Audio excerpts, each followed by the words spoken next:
Yo, what's going on, guys? Welcome back to the channel. Today we've got something very interesting that I would have not expected to actually cover at all. So, Fran hooked me up some replays of Utopia in 2022, like a Utopia deck, because it's one of those like fan favorites, you know, like Stardust, Utopia, Blue Eyes are kind of like icons in the Yu-Gi-Oh series. But this card over here, Change Tactics, is pretty good. You may have heard of it. It like lets you draw a lot of cards. And then after watching this, I'm like, okay, maybe it was a one of watch the deck going second into getting hand looped and still being able to win. And I'm like, okay, now I'm impressed. I'm going to cover it. So the first duel that I'm showing you guys is just going to be like a wombo combo. This card basically wins on its own, but you can actually win different ways with this. You can actually reduce your opponent's stats to 0 and then basically one shot, one hit OTK them. I'm sure a lot of you guys have probably seen Double or Nothing. This was a tech card that a lot of different decks played. I think at the time that I first like saw it, I was like, what the heck?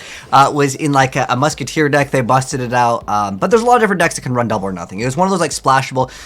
If you had extra room in your extra deck, you would just slap it on and just be like, okay, maybe I can just OTK one-shot my opponent. It was kind of a cheesy way to win, but it was still pretty consistent, right? I mean, you played like one card that would be considered a brick in the deck, but it was for reasons why you can maybe just win. I mean, look at this. Look at how many cards are in their hand. 1, 2, 3, 4, 5, 6, 7, 8, 9, 10 cards in a hand. We got 5 back row, and I say back row because like this is equipped to it, and then we've got 5 monsters up on the board. Like, that's a pretty good decent turn 1. It's all because Change Tactics is very good. We're gonna watch this here player basically attempt to pop off over here, but this also works during either player's turn, so you will still be able to actually get in some extra draw power. So checking this out, I was just like, what the heck is gonna be going on in here? So it's gonna go for Vion, gonna be dumping a card. Stratos going to go ahead and search out that extra hero, goes for the gold. Of course, we're going to Malibane with that. Eco going to be searching out the AzneyesWhitedragon, so he's got Plasma. That's a pretty good card, but we can't let that go through. So there's a disruption here with Droplet. There's another Droplet here, but you can only activate 1 Droplet per turn. But of course, setting it because there was too many cards. He had 10 cards in his hand by the time it ended. He's going to go ahead and get that effect of 0, but I don't know. Reading is hard in this game. So once printed for Utopia or Utopic monster you control whose original attribute is light would be destroyed, you can actually banish this card from your graveyard. So it's basically like you're preventing destruction. You also have a disruption as well, making everything 0. As a quick effect, you attach material, target a face-up to exceed monster control, and Utopia monster in graveyard, banish target, and if you do, special summon the other target. But as soon as it's exceed summon, you're just making everything 0, so you can just one-shot your opponent with lots of different things. I mean, this is 6k attack over here. Very, very good stuff indeed. When an opponent's monster declares an attack, you can change that monster to 0. So you have lots of things that just make it 0. And the thing with Utopia decks is people just don't know how to play against it. So that one was pretty cool, right? But I want to show you guys this one over here. This is the one that I'm just like, okay, I'm blown away by it. So first off, they are going to be going second with the Utopia deck. And they're going to get hand looped. I'm sure some of you guys maybe have seen this before. It was more common in Sabers, but you can technically run this. There's like it was called Rakigura loop. That's when X-Sabers were actually like dominant. That's where you'd be like Dark Soul pass.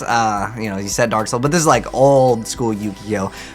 Back when like Hyunlei first came out, when X-Sabers were one of the most dominant decks. We actually placed back when I used to play a lot of X-Sabers, multiple like top 4s with the X-Sabers. That deck was good though. That deck, oh man, when Rescue Cat was at its peak for like how good that deck was.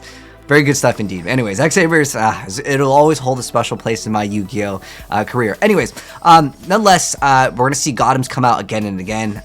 This card, pretty good. This is before like Cloud Castle, like before I played and I had Cloud Castle. He's banishing another card. So we're going to lose out on all of the cards. The Utopia player, Fran, I was like, I would have probably left. I'll be honest. If I saw my opponent like loop in my hand, I would just been like, okay, game over. GG, you got me. But if any deck could come back and top deck after getting looped, hey, this is pretty good here. He's going to go ahead and special summon the right-hand shark, go right into Utopia double with literally just 1 card in hand, being able to make this comeback. I'd be so mad if I was this player. Like, imagine looping your opponent, being probably really excited that you get to pull this off, making everything 0, and just be like, okay, I can attack everything, and GG's, man.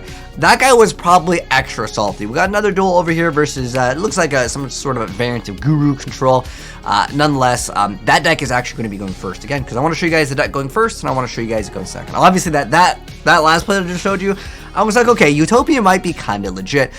Memories of Hope is really, really insane. I've always felt like this card, back when people would play, you know, the Infinitrack engine, of the Numerons, right? That card was pretty insane, but he's going to go ahead and stop that card. He's got a Final Battle at Hara and Fiendus in the back, but of course this card's going to be searching out some extra cards. So detaching a search, and he's going to go ahead and go into number 39, Utopia. There's a lot of artworks, by the way, Utopia. Some of the cards I was like, dude, what is this new card? But it's just because there's so many alternate artworks in YuGiOh Pro for variants of Utopia. So he's going to go for the Rising over here. So if it's special, you get to target a number exceeds monster graveyard except for itself, and then you can special summon in defense position. And like, look at how many cards they are going through, and that is because, of course, that card over here, Memories of Hope. I thought that card was actually gonna get hit on the list via Numerons, because like Numerons, you just draw 4 cards. Like, that's pretty insane.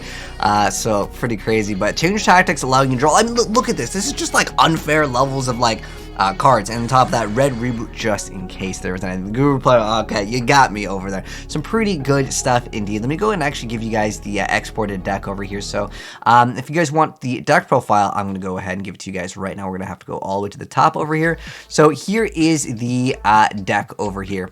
So that was the hero. The hero player tried to pop off, but the Utopia, the 60 card Utopia deck. Wow, really amazing stuff. But let me go ahead and mouse over the cards over here, just in case any of you guys do want to go ahead and build the deck. Also include the one-click download via the Discord if you guys just want to go ahead and check it out there. But I'm also over just in case you guys want to build it in real life as well. Again, keep in mind some of these have like alternate arcs. This is just Utopia over here, but really good stuff indeed. Big shouts to Fran for their build. I still can't believe he's able to pull this off in 2022. Looking pretty good. But anyways, if you guys enjoyed the gameplay, drop a like on it. If you want to see more new Yu-Gi-Oh videos in the future and this is your first time here, hit subscribe, turn the bell, and I'll see you guys in the next video. Peace.